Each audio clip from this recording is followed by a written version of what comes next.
दोस्तों पिछले एपिसोड में हमने आपको साउथ अफ्रीका में पाए गए जायंट फुटप्रिंट के बारे में बताया था।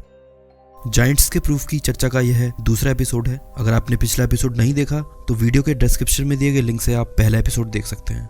दोस्तों इस एपिसोड में बात करेंगे इजिप्ट में मिले जायंट मम्मीफाइड फिंगर की। कहते हैं कि यह जिस जायंट की उंगली थी उसकी लंबाई करीब 16 फीट के आसपास रही होगी। नमस्कार दोस्तों, मैं हूं विशाल। स्वागत है आपका मिथ टीवी के एक और एपिसोड में। दोस्तों स्विस पुरातत्ववेत्ता ग्रेगर स्पोरी ने 2012 में बाइल्ड नामक जर्मन न्यूज़पेपर में जायंट मम्मीफाइड फिंगर की यह फोटो पब्लिश की थी। फिंगर की लंबाई 16 इंच है और अनुमान लगाया जा रहा है कि जिस किसी भी जायंट की यह उंगली है उसकी औसत लंबाई 16 फीट रही होगी। हम आपको बता दें कि फिंगर स्पोरी को सन 1988 में मिली थी, जब वह अपनी इजिप्ट की प्राइवेट ट्रिप पर थे। फिंगर को मम्मीफाइड करके रखा हुआ था और कथित तौर पर माना जाता है कि यह फिंगर गीजा पिरामिड की किसी जायंट मम्मी की है।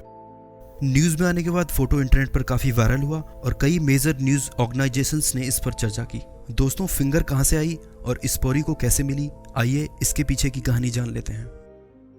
सन 1988 स्पोरी अपनी इजिप्ट की प्राइवेट ट्रिप पर थे और ट्रिप के लास्ट दिन जब वह लौट रहे थे तब उनकी मुलाकात एक बूढ़े आदमी से हुई जो मुर्दा चुराने वाले खानदान से ताल्लुक रखता था। स्पोरी की रुचि उस आदमी के हाथ में लगे एक बंडल में थी जिसमें चुराई हुई हड्डियां और मम्मी के अवशेष रखे थे।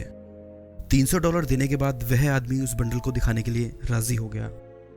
स्पोरी के शब्दों में वह कपड़े में लिपटा एक लंबा सा बंडल था जिससे सड़ी हुई गंध आ रही थी, पर जब मैंने उस बंडल में वह डार्क ब्राउन जायंट फिंगर देखी तो मैं अचंभे में रह गया। स्पोरी ने उसे हाथ में लेकर उसके कुछ फोटोग्राफ्स लिए और साथ में साइज कंपैरिजन के लिए फिंगर के पास एक बिल भी रख दिया। वह एक मुड़ी और टूटी हुई उंगली थी जिस पर सूखी फफूंद जमी थी, जो शायद उसे मम्मीफाइड करके रखने की वजह से थी, और उसका वजन उसके आकार से काफी कम था।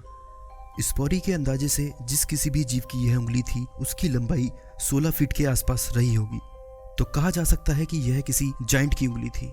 दोस्तों फोटो के वायरल होने के बाद लोगों के मन में कई सवाल उठे कि क्या यह कोई झूठी खबर है, क्योंकि जायंट्स के अफसोसों के ज्यादातर सबूत झूठे साबित होते हैं। इसके अलावा उनके चोरी या गायब होने की खबरें सामने आती हैं। ऐसी ही घटना इस केस में भी हुई। बाद में पता लगा कि जब फिंगर पब्लिक एग्जीबिशन के लिए रखी गई थी तो वहां से उसे किसी ने चोरी कर लिया। इस खबर के बाद ज्यादातर लोगों ने माना कि यह कोई झूठ था और इस केस से उनकी रुचि हट गई। पर दोस्तों यह खबर अगर वाकई में सच थी तो मन में सवाल उठता है कि यह आखिर किस प्राणी की उंगली थी। आइए देखते हैं सोर्सेस क्या कहती हैं।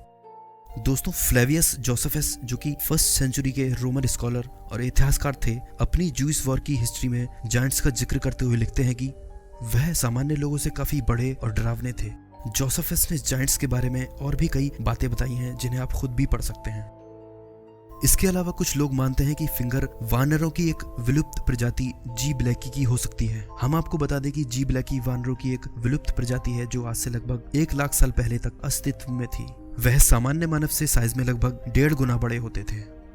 पर अगर यह फिंगर इस वानर की है तो इसे मम्मीफाइड कैसे किया जा सकता है, क्योंकि मम्मीफाई करने की तकनीक लगभग 7000 साल पुरानी है और वानरों की यह प्रजाति 1 लाख साल पहले विलुप्त हो चुकी थी।